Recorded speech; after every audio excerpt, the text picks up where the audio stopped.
اعوذ باللہ من الشیطان الرجیم بسم اللہ الرحمن الرحیم قال اللہ تبارک و تعالی یا ایہا الذین آمنوا کتب علیکم الصیام کما کتب علی الذین من قبلکم لعلکم تتقون۔ عزیز ناظرین، ارکان اسلام میں سے روزے کے حوالے سے ہماری ویڈیوز چل رہی ہیں۔ گزشتہ ویڈیو میں استقبال رمضان کے حوالے سے گفتگو ہوئی تھی،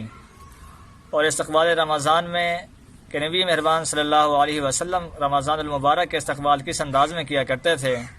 اور رمضان المبارک کی تیاری کس انداز میں کیا کرتے تھے،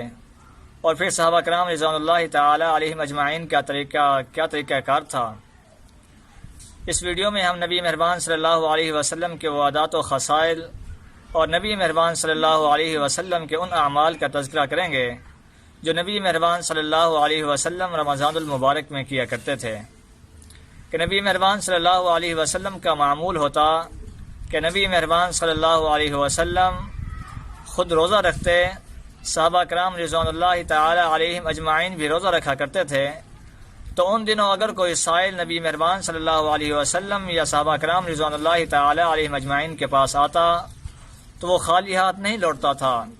کیونکہ رمضان المبارک کا مہینہ زکوٰۃ و خیرات اور صدقات دینے کا مہینہ ہوتا ہے، اور اس مہینے اللہ رب العالمین نیکیوں کو بڑھا چڑھا کر کے ان کا اجر دیا کرتے ہیں۔ اسی طرح نبی مہربان صلی اللہ علیہ وسلم کا ایک قول روزہ داروں کے بارے میں ہے کہ نبی مہربان صلی اللہ علیہ وسلم نے فرمایا جنت کے کئی دروازے ہوں گے، ان میں سے ایک دروازے کا نام ریان ہوگا، تو روزہ دار کے لیے وہ دروازہ کھول دیا جائے گا، اور خصوص بالخصوص روزہ دار اس دروازے سے داخل ہوں گے۔ لیکن یاد رکھیے کہ جتنی خوشخبریاں ہیں اور جتنے بھی بشارتیں ہیں روزہ داروں کے لیے، پھر اس کے برعکس یہ بھی فرمایا گیا کہ اگر کسی شخص نے روزہ رکھا اور اس نے اپنی زبان کا استعمال ٹھیک نہ کیا، یا اس نے اپنے افعال اور اپنے اقوال کا ٹھیک طریقے سے استعمال نہ کیا، یا پھر یہ کہ وہ غیبت تو کرتا رہا مگر اس نے پیٹ کا روزہ رکھ لیا، تو یہ اس کا روزہ نہیں ہوگا بلکہ یہ اس کا فاقہ ہوگا کہ وہ روزہ رکھتا ہے، وہ بھوکا پیاسا رہتا ہے سارا دن، مگر اس کی زبان سے، اس کے قول و فعل سے اور اس کے عمل سے دوسرے لوگ محفوظ نہیں رہ سکتے۔ تو یاد رکھیے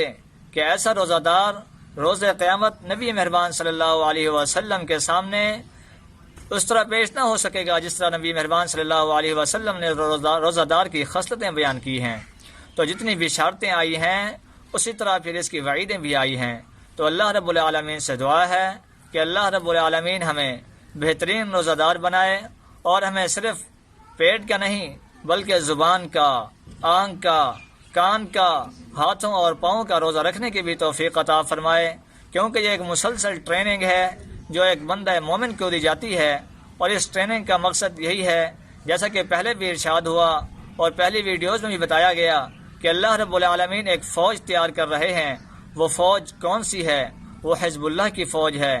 فوج کے لیے بھی ٹریننگ کی جاتی ہے، تو اس لیے اللہ رب العالمین اپنے گروہ میں جس شخص کو شامل کرتے ہیں تو اس شخص کے لیے بھی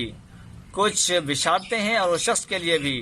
کچھ پابندیاں ہیں، کچھ اصول و ضوابط ہیں۔ تو اللہ رب العالمین ہمیں ان اصول و ضوابط پر عمل کرنے کی توفیق عطا فرمائے۔ جزاک اللہ خیر۔